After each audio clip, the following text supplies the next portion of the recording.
জনগণের কাছে তথ্যের একটা অবাধ সরবরাহ নিশ্চিত করা এবং সাংবাদিকদের সঙ্গে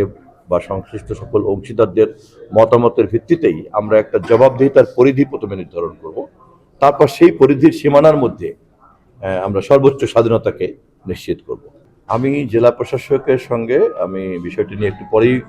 কথা বলতে বসবো এবং সামগ্রিক পরিস্থিতি সম্পর্কে আমি বিস্তারিত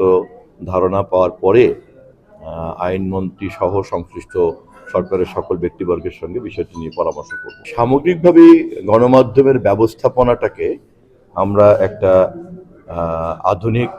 ব্যবস্থাপনার মধ্যে আনতে চাচ্ছি এবং সে কারণেই শুধুমাত্র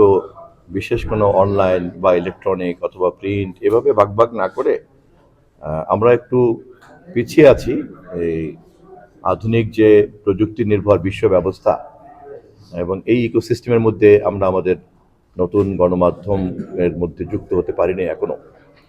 আমাদের তথ্য মন্ত্রণালয় যখন গড়ে উঠেছে সেটা যে আমলে তখন এই ধরনের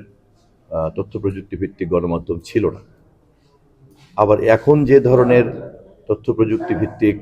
এবং নতুন কমিউনিকেশন টেকনোলজি ভিত্তিক গণমাধ্যমের যে প্রসার তৈরি হয়েছে